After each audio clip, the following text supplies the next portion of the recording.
Richard from Spirits of Japan. Beautiful January morning here in Osaka. Today we're going to talk a little bit about sake. It is my favorite drink.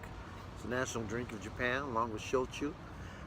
Sake, a lot of people in other parts of the world, because sake really does not travel well. And because the labels on sake are not identifiable amongst non-Japanese, it's really hard to explore. We grew up learning French. We learned phonetically written Chardonnay or Pinot Grigio, Pinot Noir, Merlot, Margaux, things like this. And it was more easy for us to explore and say, oh, this is what a Merlot tastes like, or this is what a Chardonnay tastes like. So with the Japanese labels, it's very difficult. It's pretty much only two words that can really get you over a hump in sake, and that's kara kuchi, which is spicy. Kuchi is mouth, kara dry. Amakuchi, ama sweet, kuchi is mouth. So you have, depending on how much that particular sake was filtered, the water, fermentation process, it'll either be sweet or it's going to be dry most of the time. Sake is pretty much made with rice grains that are not edible, so it's a different type of rice grain. There are 70, 80, 90 varieties of this. There are very low grade rice that is used for making cooking sake, but with 1,000 to 1,200 breweries in Japan, that means you have 1,000, 1,200 opinions on this rice or that variety or this variety, the blending process, the fermentation process, how much mold to use, how much yeast to use, cooking time, things like that. Another factor in sake is water. You can take water from 12 different places in Japan, being a water country, and the water is going to have a distinct flavor in a lot of parts of Japan. The first time I went to Hokkaido back in 2014, just the rice was so good, and I had asked what kind of rice they were using, and it was the same rice that I had brought into my home, from Niigata, koshihikari, and she said, "Oh, it must be the water then," and it is. It's they say you can't drink. You're supposed to drink 8 glasses of water a day. Well, in some parts of Japan, it's easy because the water it's just so addictive. It tastes so good. I think they had something on TV a few years ago, made different ramens, and with the noodles made with the water from those respective places, and then the broths, respectively, made from the different waters, and everything else was the same, and every one of the ramens tasted different. So that plays a big part. The Japanese fight over 3 things: who has the best hot springs, who has the best ramen, who has the best sake. So with that said, what they do is they take this rice and they mill it. Now the milling process, it's kind of divided into what we would call a low grade cut of rice is honjozo. Then there's ginjo and daiginjo, but it's easy for us non-Japanese to remember, is the percentage. And you can see it on the bottle. They'll always tell us how much how they mill their rice. But if you took like a small grain of rice and you blew it up to this big, if they mill 30, it goes from brown to kind of a pale white color, and then you're going to get whatever flavor that's going to extract from there. Sometimes they take 50% and mill it, leave 50. Seems wasteful, but now you're getting down into what the umami, the flavor on the inside of that grain. And some 65-70% mill off, and you're getting these little baby, and it looks like a Mikimoto white little pearls. It's going to take a lot more grains of rice to produce the same bottle, so therefore you're getting up to the higher grade, the more flavorful sakes, but at the same time you're going to pay a premium amount for that. I always like to say it's high, premium, and super premium. And then rice, it's made, sake is made only with rice, like it's supposed to be. It's called junmai. A long time ago, and I don't know, after the war, there were a lot of people wanting to have sake, but they were just trying to get, rice out to everybody. So they have to have separate fields in order to grow this rice that's made for sake. And I guess the story goes is that they were come up with the idea to distill sugar cane, and they would take that alcohol and fill halfway up with that and halfway up with the rice wine. And so a lot of people, many times in Japan, and I've been here since 1983, and drinking sake since then anyway, you'll get 70-year-old guys who go, Junmai Ginjo that you're drinking there, that's not sake, this is sake. It's like, well, mine's 100% rice wine. It is sake. It's because they grew up with that. That's what they learned.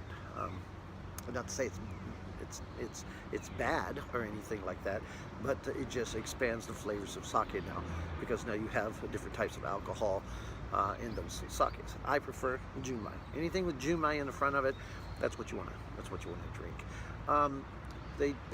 They wash the rice. They steam it. They don't throw it in a big pot like we would at home with water, because that grain's only be as big as that water will allow it to. But by steaming it, it puffs it up. It makes it 1.2 to 1.4 times bigger than it would have been. And then they take that nice fluffy rice and they put these surgeon masks on, and they get all ready, and they put that rice out on big tables on cheesecloth, and there's different ways of doing it. But then they put on what's called a koji mold. And this mold is sacred in the industry, because this is what this mold and how much is put on it, what temperature they're going to ferment this at, what humidity level. Everybody's got, even the same brewery will do different grains of rice and ferment in a different process to get a different result. So this is something, sake's been around 1,000 years, pretty commercialized for about 450, 500 years. So there's a lot of thoughts got into this. But what that mold does, it's going to take those starches and it's going to change it to glucose. And then when you start to simmer this and then get all that into a big pot, start I guess cooking the rice, for better lack of terminology. You add yeast and then water and then yeast, and that yeast is going to change that glucose back into alcohol. The rice sake doesn't come out clear. It comes out at a kind of a brownish, milky looking, sweet, sometimes chunky, has a lot of impurities in it. That's what you usually get at shrines. You filter it once, you get what's called nigori. Nigori is very sweet. The more you filter it, and depending on how much it was fermented, you get just tons, 12,000 different flavors. So it's fun.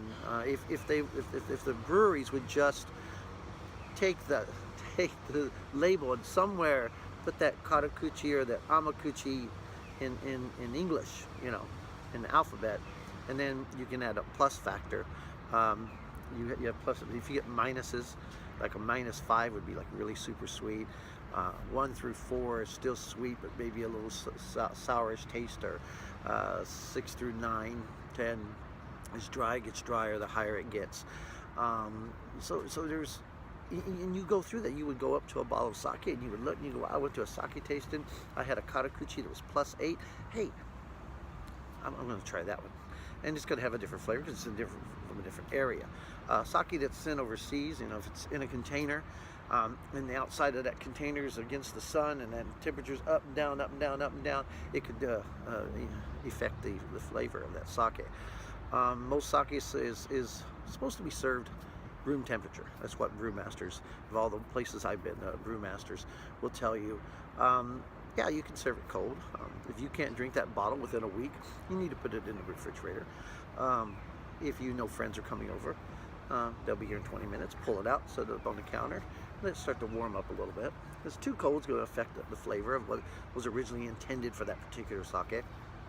The other way around, don't put sake in a little sake vase and throw it in the microwave and hit 15 seconds.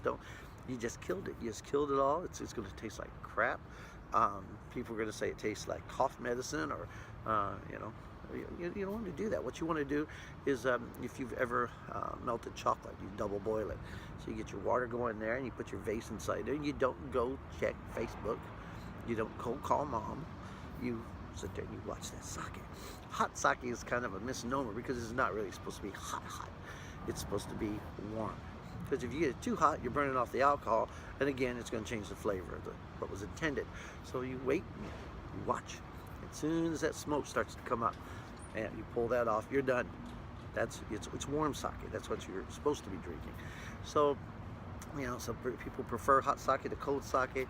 I drink lukewarm sake at the house all the time, room temperature. Like red wine. Really cold nights, I'll pop out some hot sake, get a little warmer going, and I'll do that. But come with me.